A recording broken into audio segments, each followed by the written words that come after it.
this is obviously a very fraught topic, especially after October 7th.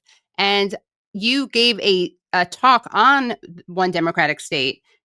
You took part in this initiative, and your talk on this was really fascinating. And one of the things that you laid out was how much October 7th has affected the possibility of one democratic state. So backing up a little bit, could you explain what your vision of one democratic state looks like, and then how it's been affected by Israel's post-October 7th genocide? Yes. Look, the starting point for my belief in the one-state solution, as it's called, the starting point for me is the Palestinian right of return. Now, what I mean by that is that the idea of those expelled Palestinians, 5 to 6 million in refugee camps, another 3 million people like me, the idea that these people cannot go home is not acceptable. It's not legal and it's not acceptable. So my starting point was, how do we bring this about? How do we reconstitute, if you like, the Palestine of 1948, before there was an Israel? That is a state in which all these Palestinians who now live dispersed in many different countries and in refugee camps, a state in which is where they belong and where they have every right to return to. So if it's put like that, you can see that there really aren't any options other than the one state.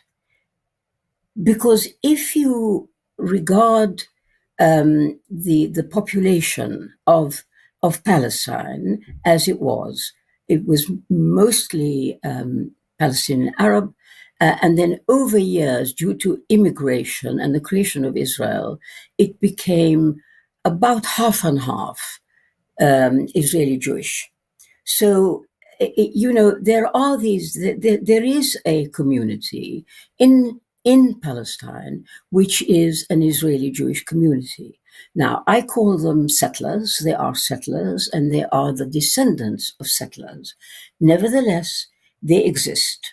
So, if you like, once you pose the issue like that and you say, well, now here we have a set of people, Palestinian Arabs, who used to live in this land, and they have been expelled from it unfairly, unjustly, and they've been kept out.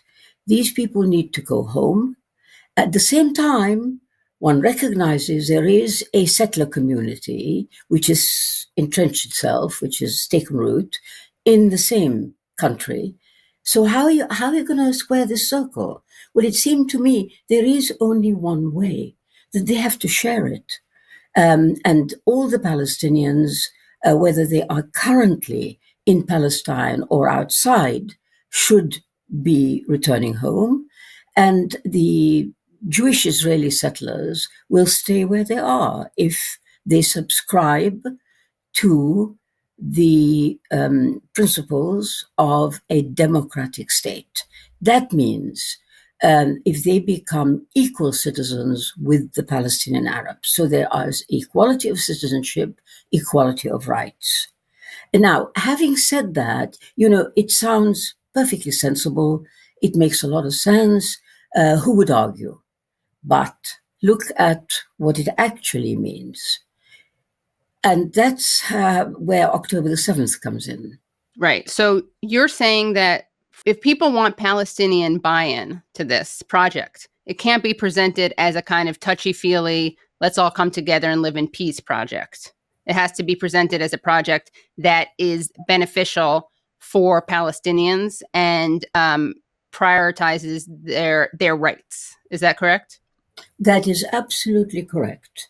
And you have no idea how right you are in terms of the response I get from Palestinians. When I've spoken about the one state, one of the objections many of them have is, why are we bothered about these people who are settlers? Why don't they sort themselves out? It's not our problem Right. that they brought themselves to this country. And you imagine, and of course it confirms what you say, that you have to see this as a Palestinian priority imperative in the first place. Right. Especially now, because as you've mentioned, and as other people have made this point, you're asking Palestinians to live with their genociders, right? Live with people who either actively participated in the genocide or have supported it, given how popular what the genocide is in Israel. And we know that among Israeli Jews, there are certainly critics of Netanyahu, but the critics of Netanyahu for his treatment of Palestinians is much lower than the number of critics of Netanyahu for various things like judicial overhaul or failing to protect people on October 7th. So yeah, that is something that of course is hard to even conceive of in some ways, that these people would all be living together. But I think it's so important what you say, because you're basically saying, what kind of society would you need for Palestinians to have equal rights? And that kind of society kind of definitionally would allow the settlers to stay. Is that correct? That is quite correct, because it's not. This is not a proposal for the settler community. It's really not. But at the same time, it is. So its motivation is not how do we make the settler community continue to live in a country they've usurped, Palestine. That's not the question. The question is accepting that this is a country which is being reconstituted close to what it used to be, a country of Palestinians. Now, but we have a practical problem here. There are there is this community of settlers, and unlike the Zionists, we Palestinians would not kill them, we would not expel them, we would accommodate them. And the best way to accommodate them and the returning Palestinians is through a democratic state which confers equal rights on everybody, irrespective of their origin, their creed, gender, etc. That seems to be, to me, the best way to look at it. Now, you raise a very interesting point, which is, this is all very well, but we've had October 7th. We have a genocidal war against the Palestinians of Gaza. We have an ethnic cleansing campaign going on in the West Bank. So how would this come about? How would it come about, number one?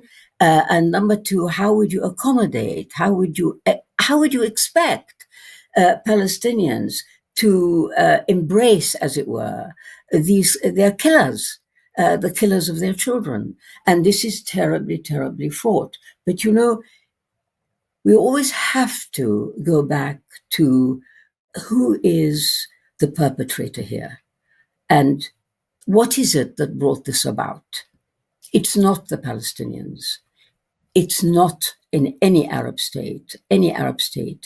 It is the Zionist movement, which plucked a people out of Europe and brought them from various different countries and planted them in Palestine. And this is the consequence. So, I sometimes sort of think this is a problem that's landed on our laps. We never asked for it. And here it is.